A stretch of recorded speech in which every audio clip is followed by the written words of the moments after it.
Assalamualaikum warahmatullahi wabarakatuh. Selamat pagi, semangat pagi Bapak Ibu semua.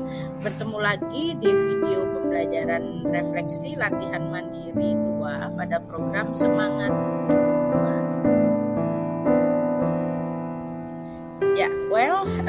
Hello everyone, hello guys.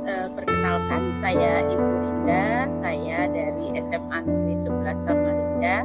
Adapun pada topik 2 kali ini kita akan berbicara tentang berpikir kritis dan penyelesaian masalah. Tujuan dari pembuatan video ini adalah sebagai prasyarat pelatihan mandiri program Semangat 2. Kemudian juga sebagai ajang atau media untuk berbagi praktek baik kepada sesama rekan guru. Dan yang berikutnya adalah tujuannya untuk memberikan penguatan kepada saya pribadi tentang pemahaman topik 2, yaitu berpikir kritis dan penyelesaian masalah. Ada 3 pertanyaan yang akan saya bahas pada video kali ini. Pertanyaan pertama yaitu apa hal baru yang Anda pelajari tentang berpikir kritis dan penyelesaian masalah. Pertanyaan yang kedua adalah bagaimana lembar aksi 1 membantu Anda untuk melatih berpikir kritis. Sedangkan pertanyaan ketiga adalah apa tips Anda untuk para pengajar menerapkan berpikir kritis. Untuk pertanyaan yang pertama, apa hal-hal baru yang Anda pelajari tentang berpikir kritis dan penyelesaian masalah? Yang pertama, saya jadi memahami apa itu berpikir kritis. Yang kedua, praktek berpikir kritis guru dan murid. Yang ketiga, mengapa latihan praktek berpikir kritis dan penyelesaian masalah itu efektif. Dan yang keempat adalah call to action, sesuai dengan penjelasan yang ada pada video di Semangat Guru Belajar 2.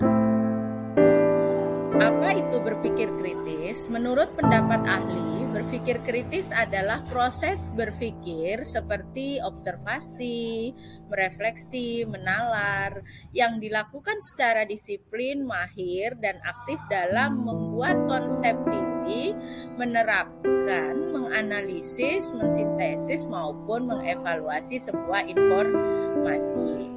Sedangkan menurut Parker and Moore, berpikir kritis adalah keputusan seseorang yang dengan sadar dan hati-hati dalam menerima, menolak, atau menangguhkan penilaian terhadap suatu klaim dan derajat keyakinannya dalam menerima atau menolak klaim tersebut.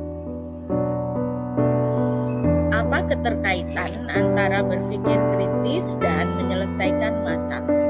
Di dalam implementasi kurikulum Merdeka ada pembelajaran berbasis project, kemudian ada juga pembelajaran berbasis problem yang bisa disebut project based learning maupun problem based learning. Nah, sedangkan berpikir kritis dituntut sebagai prasyarat problem solving untuk menyelesaikan masalah yang ada di dalam pembelajaran. Sedangkan ada 4 dari 5 tahap project problem based solving yang menuntut berpikir kritis. Yang pertama adalah merumuskan masalah, yang kedua alternatif solusi, yang ketiga menimbang alternatif, yang keempat implementasi solusi, dan yang terakhir adalah evaluasi solusi. Kegiatan 3 rutin yang mampu mengembangkan berpikir kritis adalah menelusuri bukti. Menelusuri bukti di sini adalah bagaimana kita bisa mencari, menganalisa, mengobservasi bukti-bukti mana yang merupakan fakta dan mana yang merupakan opini. Ini untuk meminimalis bagaimana kita bisa membentuk berpikir kritis. Kemudian berikutnya juga selalu bertanya. Selalu bertanya di sini adalah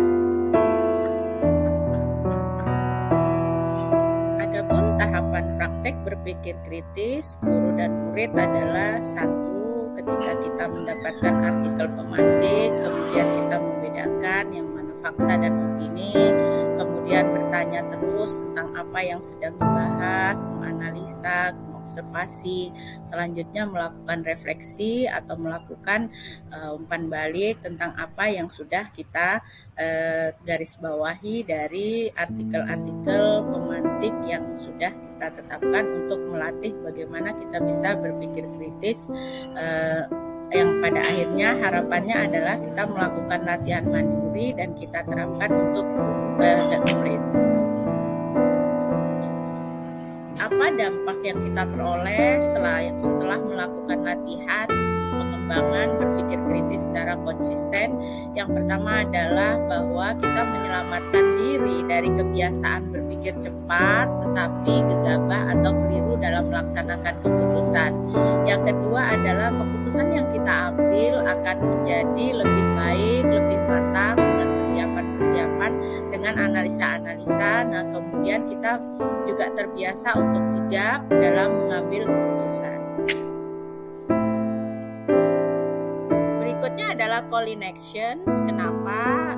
Di sini maksudnya adalah bagaimana seorang guru dan murid bisa terus berlatih secara konsisten, bagaimana kita bisa melatih dan mengembangkan berpikir kritis kita dalam menyelesaikan masalah-masalah yang kita hadapi, baik itu masalah yang ada di pembelajaran maupun masalah yang ada di dalam kehidupan sehari-hari. Pada pertanyaan kedua, bagaimana lembar aksi 1 membantu Anda untuk melatih berpikir kritis? Pada lembar aksi 1, di situ kita sebagai guru diberikan latihan-latihan mandiri dengan mencari sebuah artikel, kemudian dari artikel tersebut akhirnya kita mampu membedakan yang mana fakta dan yang mana opini. Kemudian kita juga berlatih untuk melakukan tahapan yang kedua, yaitu tahapan bertanya terus, kemudian dan yang terakhir adalah merefleksi apa sih yang kita sudah analisa. Dan yang paling pasti dari latihan-latihan aksi 1 itu akan melatih diri kita untuk berpikir kritis dalam menerapkan dan memandu diri sendiri, dan akhirnya kita memberikan ilmu yang kita peroleh tersebut untuk melatih siswa kita dalam berpikir kritis. Pertanyaan yang ketiga, apa tips Anda untuk para pengajar menerapkan berpikir kritis?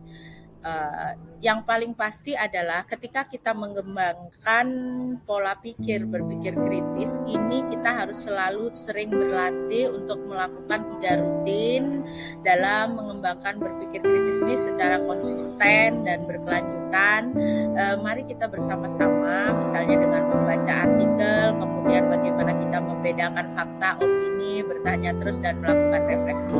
Ketika kita sudah sering berlatih, maka otomatis kita akan terlatih untuk mengembangkan berpikir kritis tersebut dengan baik.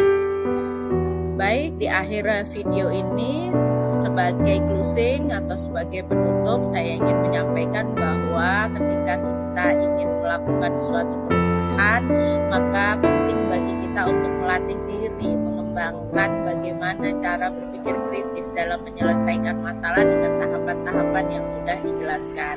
Nah, kemudian bagi Bapak Ibu guru yang belum mengikuti pelatihan online Semangat Guru 2, ayo sama-sama kita mengikuti untuk mendaftar mengikuti program Semangat Guru 2 untuk masa depan murid yang lebih baik. Terima kasih, demikian video refleksi mandiri 2 dari program pelatihan Semangat Guru 2. Semoga bermanfaat.